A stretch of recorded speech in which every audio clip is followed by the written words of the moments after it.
Garantisadong Baleta.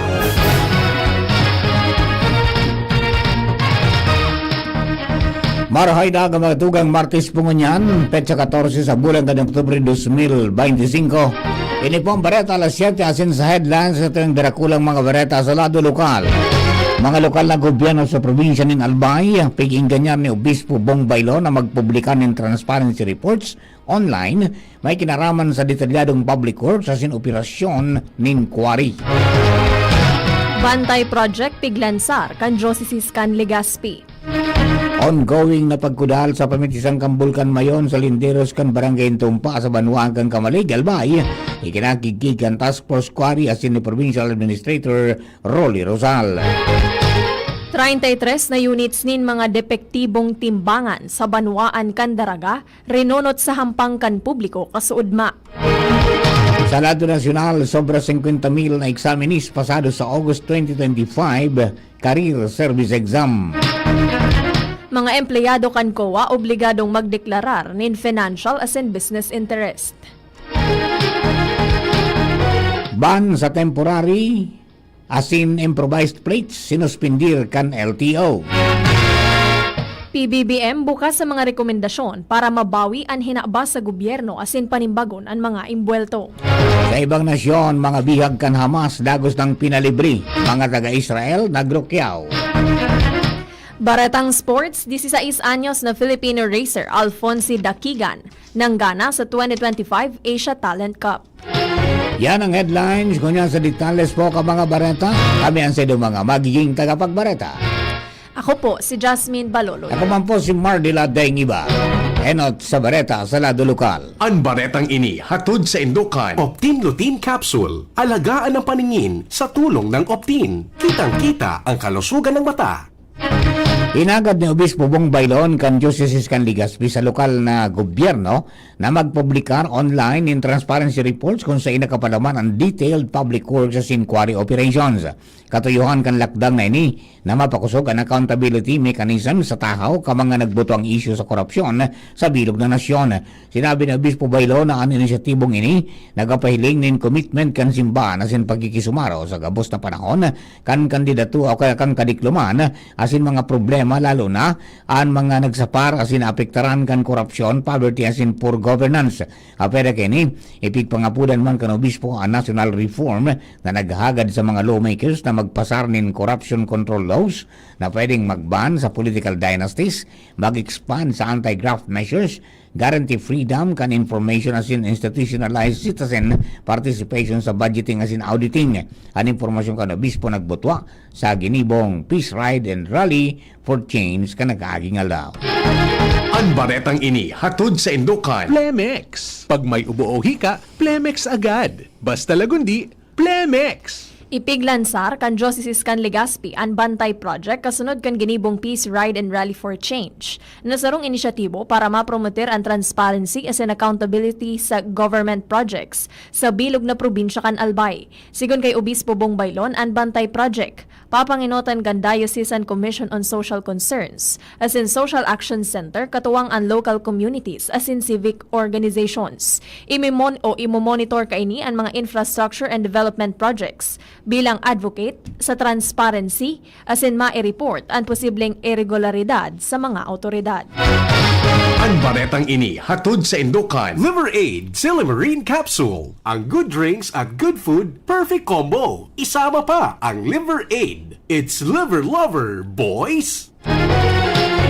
Nakikig sa Albay Provincial Administrator Engineer Raul Rosal sa nahiling nakudal sa Laogan 6 km permanent danger zone kan mayon Volcano sa ginibong pagbisita ninda kay Banan ng Task Force Quarry kanakaging Aldao. Sa entrevista kan DCGB News kay Rosal, sinabi kay Ning sa initial na impormasyon pigsasabing may nagkakwari sa itaas alagad pagabot sa lugar na sakop kang Barangay Tumpa, Kamalig, dahil ninda pigaasahan na mahiling ang nalawig na konkretong kudal.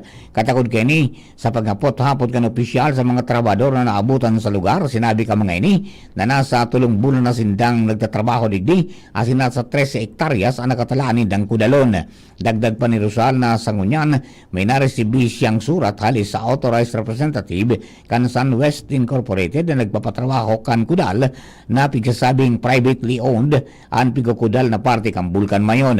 Sa receiving surat atas ang citation ticket asin numero kan daga alagad dahil sinabay ang titulo kan nasabing daga. Sa ngunya ang planong paimbestigaran kan probinsya ang lugar tanganing masiguro kung pwedeng tituluhan ang nasabing lugar asin maaraman kung parte ni kan protected area kan Bulkan Mayon lalo pa na sa laog na kan permanent danger zone ang pinagtatrabaho. Permanent danger zone po yan. So, ibig sabihin sabi, no man's land. So, paano naman yan na sabi na napatay nila niling dala na ini. So, yan sabi, suratan taman ang Pedro Albay para po aramon talaga kung ano talaga hindi. Then, suratan taman po ang EEP para i-check kung may isisisinda. Then, suratan ta po ang LGU Kamali para iling po kung may fencing permit sinda. Then, yung legislative para iling naman talaga ining flat number 7745. Mientras tantong sa indang paglibot na notaran man ni Rosal, ang kudal, matibay, ang pundasyon, asin may gwardyang nagbabantay dahilan tapig klamar nindang private property ang nasabing lugar. Kapag sa nung nirecommend nga ni Governor, papundo ang operation kasi nga ni baka may accident dito man. Remember na active volcano po yan, maski po nakitang alert level, considering na active volcano as in within the PDC, dapat po wala nag-start naman. Although pwede siguro may mga man's activity, pero so may magkatulog naman kasi nakita may mga bankhouse naman, bawal topic kasi pag may nangyari yan, magpaparasulan naman kita. Ang tingog ni Albay Provincial Administrator Engineer Raul Rosal. Ang baretang ini hatod sa Indokan Mega One. Ang Mega One ay may 21 sangkap para matulungan ka sa iba't ibang karamdaman tulad ng diabetes, high blood, stroke, arthritis, kidney failure, cancer, viruses, at iba pa. Tumawag kay Doc Joey Bitito sa 0998-975-8121 or 0917-853-8933. Rinaot sa hampang kan publiko kasuhapon kan lokal na gobyerno kan Daraga ang 33 na units nin timbangan na napag-araman na defective, rigged as in tampered as in beyond repair na sa hampang kan municipal building pakatapos kan ginibong flag ceremony. Sigun kay Daraga Market Administrator Temis Lobete. Poon Hulyo ngunya na taon, 187 na timbangan na an sa indang nakumfiskar katakod kan mga ginibong inspeksyon. An iba, ipinasairarom sa recalibration. Tanganing masiguro ang accuracy asin maibalik sa mga paratinda, tanganing magamit nin tama. Dagdag pa ni Lubete, nagpaluwas ng direktiba si Daraga Mayor Vic Perete, manungod sa istriktong pagpapautob kan fair trade practices sa munisipalidad. Sa pagsiguro na ang gabos na timbangan na pigagamit kan mga paratinda, ana sa tama. Sa iba pang baretang lokal, tinawang direktiba ng Alcalde Victor Perete ang Municipal Disaster Risk Reduction Management Office na pag-orient sa pag-aktibar ka mga protocols kung iguanin linog ang payag ni Mayor Perete may kinaraman sa sunod-sunod na insidente ng linog sa Manilay na parte ka nasyon. Sinabi ng alkalde na kada empleyado may kanya-kanya ng assignment kung saan dapat makatabang sa pagpapainsayo sa mga empleyado kamanuaan. Maigpit ang kasuguan ni Mayor Perete sa MDRRMO na magkaigo ng ensayo sa mga department heads sa mga establishmento bilang preparasyon. Tinawan doon ni Perete na importanteng aramon at simpagadalan apag dapat asinday dapat nagibuhon sa panahon kang paglinog tanganing makasalbar at masiguro ang kaligtasan kan lambang saro. Nominado para sa Regional Search for Outstanding Agricultural and Fishery Council ang Provincial Agricultural and Fishery Council o PAFC Albay. Ang nominasyon nag-midbid kan man iba-ibang kontribusyon kan mga konseho sa rehiyon manungod sa pagpapausbong kan sektor kan agrikultura asin pagsisira. Sigon kay PAFC Chairman Rene de los Reyes, bilang parte kan evaluation process sarong team hali sa Regional Technical Committees and Secretariat ang nagkondusir nin on-site validation sa Albay tanganing mahiling ang performance, inisyatibo asin impact kan konseho. Dagdag pa kaini na ang tauna na search for outstanding AFCs. Maawot na matauanin onra ang mga exemplaries councils sa rehiyon na nagpapromoter nin participatory governance sa mga nasabing sektor. Ipagkapadagos ka na Bicol Party List ang pagservis sa publiko, lalo na sa marginalized sector. Sigun kay Bicol Party List Representative Alfredo Garbin Jr., bakusan na programa sa edukasyon, infrastruktura, asin kabuhayan, ang sa indang tatawan ng atensyon, kundi gabos na pangangaipuhan ka mga Bicolano sa bilog ng nasyon. Sinabi na Attorney Garbin na sincero ang Bicol sa pag-ibon ng karahayan para sa kapwa, lalo ng ngunyan, nadakol na pamilya na apektado kang kalamidad. Ang pahayag ni Garbin, kasunod man kan mandainlay na nagbubuto ang issue as yung problema sa bilog na nasyon.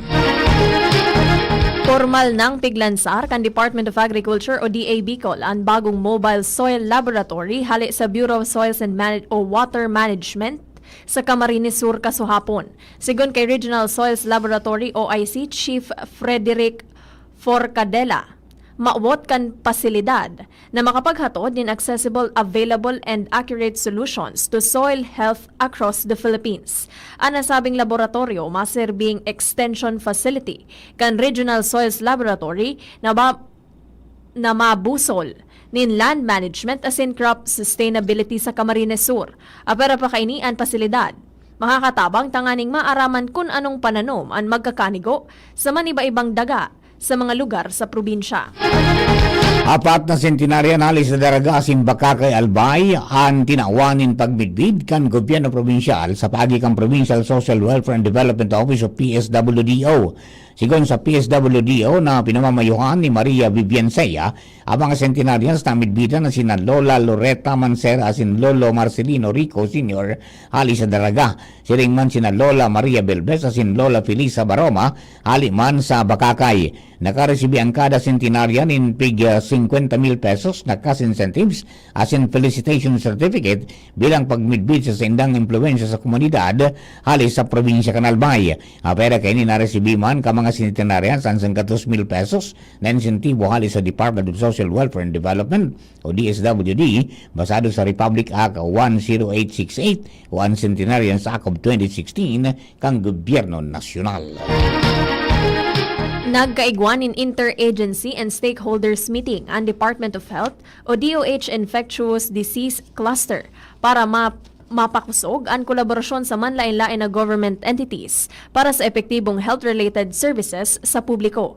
Nakasentro ang hororon sa infectious diseases, arog kan paragonimiasis, hand-foot-mouth disease, tuberculosis asin ang mga prevention strategies. Tinukarman ang mga programa kan Department of Social Welfare and Development, siring kan Crisis Intervention Section Initiatives asin Pantawid Pamilyang Pilipino Program. Katuwang man sa aktibidad ang Department of Environment and Natural Resources para sa tamang pagmanihar kan hazardous asin chemical waste na nagkakausanin peligro sa salud.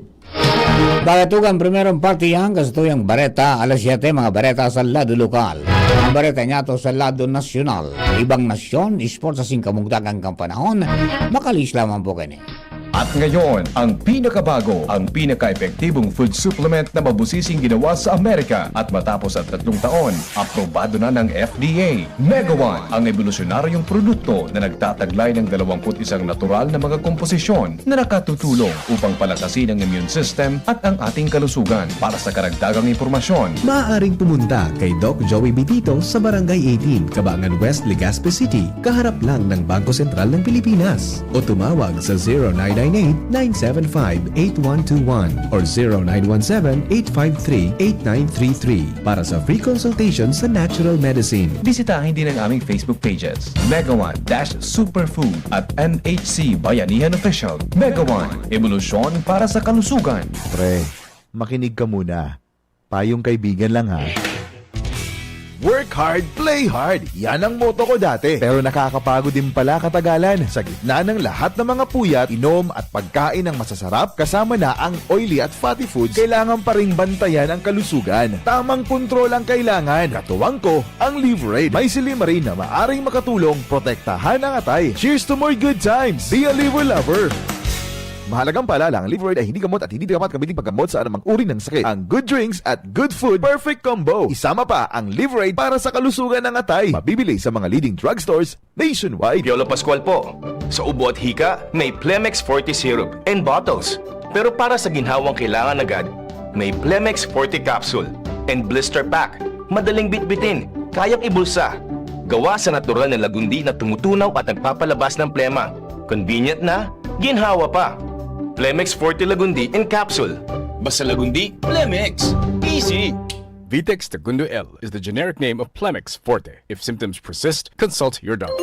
Abangan sa Radyo DZGB ang programang Usapang Consumer at Negosyo. Programang magtataunin kasimbagan sa saindong mga kahapotan tungkol sa pagninegosyo. Magdadara nin kadagdagang impormasyon mapadapit sa mga diretsyon nin mga konsumidor asin mga giya kung paano maging mga responsableng parabakan. Usapang Consumer at Negosyo.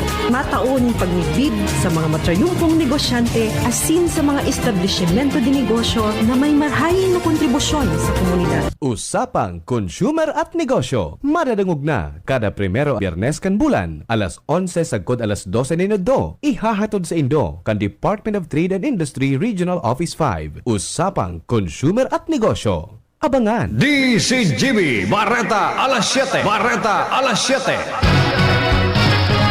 Sa bareta niya to sa lado nasyonal, sobra 50,000 ang pasado sa Career Service Examination na ginibok ang Civil Service Commission o CSC kan Agosto 10 base sa resultang ipinaluwas kan CSC sa 302,128 na nagkuha kan professional level, 45,730 ang nakapasar o kapareho kan 15.14% na passing rate. Mandang 4,366 man sa 29,647 na examinees ang nakapasar sa sub-professional level na may 14.73% na passing rate. Totalmente, 50,096 ang nakapasar sa nasabing mga eksaminasyon. Mailing ang listahan ka mga nakapasar sa website kan CSC na csc.gov.ph sa pagikan examination results widget. Sigun pa sa CSC, pwede man maaraman kan gabos na examinees, nakapasar man o dai ang sa indang individual na resulta gamit ang online Civil Service Examination Result Generation System po Oktubre 25. Po Nobyembre 18, pwede nang kwaon kan mga nakapasar ang sedang Certificate of Eligibility o COE sa CSC Regional o Field Office kung saan sinda nag-take an exam. Takaning makuha ang sertipiko, kay puhan magpresentar ng valid ID, arog kan driver's license, passport, PRC ID, UMID, voters ID o iba pang government-issued ID. Bilang alternatibo, sinabi man kan CSC na pwedeng mag-apply para sa COE na nakaprint sa security paper sa arinman na CSC Regional Office sa Nasyon. Ini may magkakanig kung bayad at sinmapon man na iproseso sa Nobyembre 18. Oobligaron kan Commission on Audit o COA an sa indang mga empleyado na magsumiter nin detalyadong Conflict of Interest Declaration parte kan serye nin reforma kan ahensya kasunod kan nadiskubring anomalya sa flood control as in infrastructure projects. Sinabi ni COA Chairperson Gamliel Cordoba sa budget hearing sa Senado matapos na buting kayo ni Senator Sherwin Gatchalian, Senate Finance Committee Chair, an may kinaaraman sa integridad kan mga infrastructure project kan gobyerno, partikular ang nabulgar sa investigasyon kan Senate Blue Ribbon Committee. Inako ni Cordoba na ang kakulangan in manpower as in internal lapses, ang nakaambag sa irregularidad sa Department of Public Works and Highways o DPWH Bulacan 1st District Engineering Office na pigsabi niyang epicenter kan irregularidad kan flood control. Kan ugido ninda na pag-arama na may duwang auditor sana sa 1st District Engineering Office kan Bulacan. Ang duwang auditor na ini ang nagkakapot sa 11 banwaan, tulong syudad asin 8 opisina kan Land Transportation Office o LTO. Ibinulgar ni Cordoba na nagluwas na sinda nin 21 na fraud audits o audit reports kung saan 8 ang isinumitir sa ombudsman asin magsiserving basihan para sa administrative suspension kan mga empleyado kan DPWH Bulacan 1st District Engineering Office. Ipinaliwanag ni Cordoba ang bagong rekisitos na ini mas detalyado kumpara sa tradisyonal na Statement of Assets, Liabilities and Net Worth o SALN.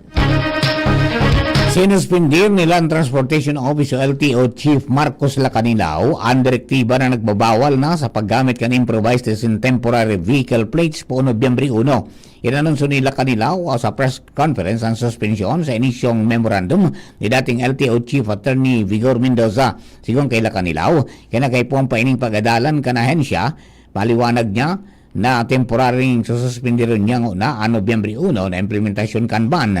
Ini sa rason na bako man kasalan kan ordinaryong tao kung ang plaka niya dahil na itaw sa iya tapos tatawan pa ng penalidad.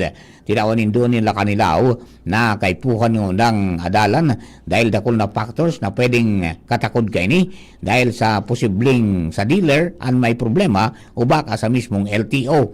Sinuspindir man kan LTO ang polisiya na dapat na maging epektibo sa Oktubre 15 na nagsusugo sa mga dealer kang kotse si motorsiklo na iluwas sa mga plaka sin official receipt o Certificate of Registration o ORCR sa parehong aldaw na i-turn over ang mga bagong lunadan sa sendang mga tagsadiri.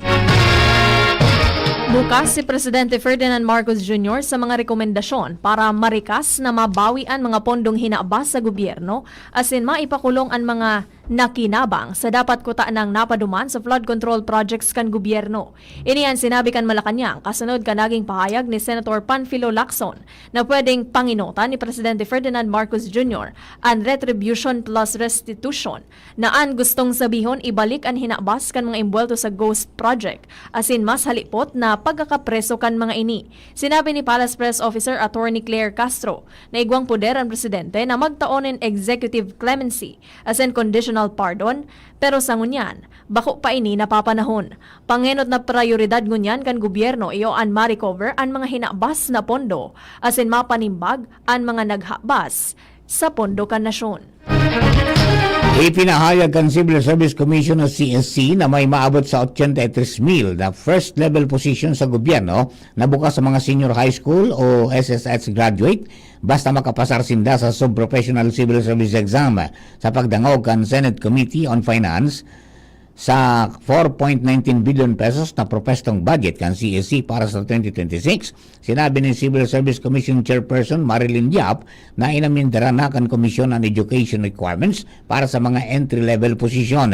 Nagkaya ng amyenda para maging kwalipikado ang K-12 graduate alagad aminado si Yap na dakol pamanggiraray na ahensya ang mas pigpipili ang mga nakatapos sa kolehiyo. Sigon sa CSC ang first-level positions iyo ang mga trabaho arog ang clerical, trades, crafts sa custodial services na day nangangaipon ng professional license o alang kaon na level ng edukasyon. Sirarom kan CSC Resolution number 2500229 pigmidbid na ngunyan ang mga junior high school o asin senior high school graduates na kwalipikado para sa first level position sagod na nakakomplikan iba pang requisitos arog ang magkakanigong training, experience asin eligibility.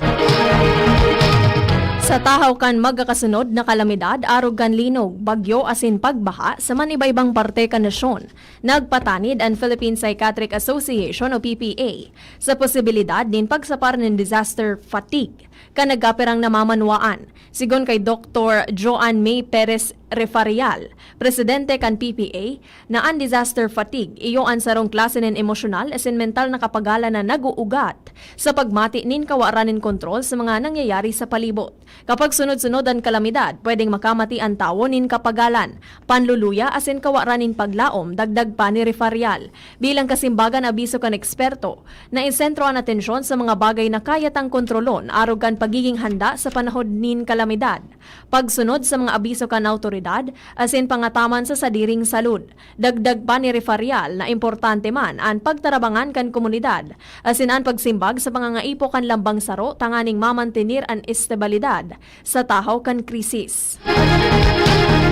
Nakatugang sa satuyang pong bareta sa ibang nasyon, asin siyempre sa satuyang lado ng Karaoke Sports.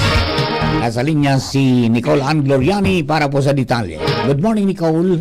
Good morning, Sir Mar. Good morning sa mga paraantabay. Kinumpirmar kan Israel na nakabelta na sa saindang mga harong ang ultimong 20 na mga bihag kan Hamas. Ang nasabing mga bihag pugol kan Hamas nin sobra 2 taon. Ginibuan anunsyo mantang nasa Israel si US President Donald Trump matapos isulong kay ni ang ceasefire deal sa Hamas asin Israel. Nakaresibin nin standing ovation si Trump gikan sa mga legislador kan Israel dahil sa trayumpo kan ceasefire deal. Nagtiripon-tipon man ang mga tawo sa Tel Aviv para magtaon ng suporta sa mga binihag na pamilya kung saan napanoon ng emosyon dahil sa pagpapalibre kan mga bihag. Nakapalaman sa nasabing ceasefire deal ang pagpapalibrewan kan Israel kan nasa 2,000 na mga presong Palestino. Dakol naman ng mga tawo ang nagtripon sa Ramallah City sa Palestine para halaton ang pag-abot kan primerong bus na may lunad na mga preso. Kaibahan sa papalibrehon ang 250 na security detainees na imbwelto sa paggadan sa Israelis. Asin 1,700 na mga ikinulong kan mga soldados kan Israel sa Gaza durante kan kakusugan kan gera. Sa lado nin Karawato Sports, nagpahayag ng grabing kaugmahan si Filipino racer na si Alfonsi Dakigan matapos makuhaan makahistoryang back-to-back na karera sa 2025 Asia Talent Cup na ginibo sa Mandalika, Indonesia. Kasabay kan sa iyang kumpleanyo kan makua o kan 16 anyos na racer ang titulo bilang primerong rider hali sa Pilipinas na nangganan nin Asia Talent Cup. Pagkatapos ni Sarong Aldao, gumina naman ini sa race 2 at sinakadiretso siya sa rank 3 overall sa standing bago ang final round. Iniladawan kan 16 anyos ang race 2 bilang mas kalmadong karera. Iyan ang detalyes kan Bareta sa lado kan ibang nasyon as in sports. Ako po si Nicole Ann Gloriani. Thank you, Nicole. Para po sa kamugtagang kanstong panahon, nasa linya si Sir Ariel Samudyo, ang Pag-asa District Regional Forecasting Center sa Legazpi. Sir Ariel, please come in. Para po sa tuyang weather forecast mo na Leonin Martes, madagos na nakaka-apekto ang easterlies o duros na nagahali sa dagat Pasipiko sa bilog na Luzon pati naman sa enterong Visayas. Ang kabikulan nilalauman man sa maghapon na magkakaigwa din mga kalat-kalat na mga pag-uran asin pagkikilat pagdaguldol.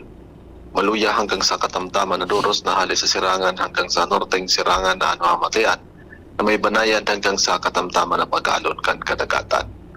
Ang tinating agwat kan temperatura sa maghapon, 24 hanggang 32 antas kang Celsius. Ang saldang nagsirang alas 5:35 nin aga, masulo pa din alas 5:27 nin hapon. Samantala, ang update man sa route in panahon na nasa luwas kan Philippine Area of Responsibility, inisang niya na natili man na nasa low pressure area ang kategory, asinuring na matan man ini sa distansyang 1,785 km sirangan kang Southern Mindanao. Sa ngunyan, igwa naman ini yung medium chance na ma-develop sa sarong bagyo. Asin posible man ini yung maglawag sa Philippine Area of Responsibility sa Webes o Biyernes. Asin pag naging bagyo man ini yung sa Laucan Par, papangaranan man ini na bagyong Ramil. Po sa tuyang update, aladigdi sa DOST Pag-asa, Ariel Samocho. Thank you very much, Sir Ariel. Mga tugang yun na pang kabilugan ka sa tuyang Bareta alas 7. Mga Baretang tinipan sing kinalap sa DCGB News Base na nakalis na 12 oras. Sa pangarang kanakatuwang niya to sa pagsulat ka mga Bareta, Jenny Matthew Baleran, turing man si Nicole Ann Gloriani sa News Base. Kado teknikal, kasabay po niya to dyan si Chief Ramir Tanay. Yaon man si Jerome Nico Martinez sa DCGB Social Media Department. Siyempre, yaon man ang Mega Force Patrol sa mga Baretang lokal. Good morning kay Benji the Pogi, nakantabay, Benamin Hile, siringman si Kuya Bob Gandano. Happy birthday daw to my childhood playmate in Tabaco City, Mr. Romitan. More birthdays to come, sabi po ni Kuya Bob Gandano. Maria Lucignada Maralino, good morning. Rochelle May Operiano Labides, good morning. Si amigo Luardo Escobar, Diyos Marinal daw. Lenore, good morning. Si Homer Elista Lola, good morning, tabi everyone. Siyempre sa mga nagantabay po sa DCGB News Online Facebook page, DCGB YouTube channel, asin sa DCGB Live app. Mga nakatune in sa 729 kHz sa pitang mga radyo sa AM band, siliman sa WGB 106.9 Tabaco City. Kalabatan po sa pagantabay. Kami po kasi mga naging tagapagbareta. Ako po, si Jasmine Baloloy. Naman po si Mardila Daingiba. Thank you for keeping us company. God bless the Philippines. Abangan na po masunod ang hapot with BP Henry Cadoroy Maceda. Yan ang DCGB Bareta alas 7. Abangan giraray sa aga. Ang hapon, masunod na pagkalipas lang kaini. Sumali at manalo sa Mega Milyonaryo Instant Raffle Promo. Hanapin ang promo code sa loob ng sachet ng Jim's Coffee Mix at sa takip ng lata ng Mega Sardines at isend sa Facebook page ng Mega Sardines. Mega ang papremyo. Worth 50 million pesos ang ipamimigay. May Gcash araw-araw. 5 winners of Toyota Race at 5 winners ng 1 million pesos. Kaya ano pa ang hinihintay nyo mga kamega? Sali na at baka kayo na ang isa sa mga magiging milyonaryo sa Mega Milyonaryo Instant Raffle Promo. Per DOH FDAC FRR Promo Permit Number 1573 Series of 2024. Serbisyong totoo, produktong garantisado, madaling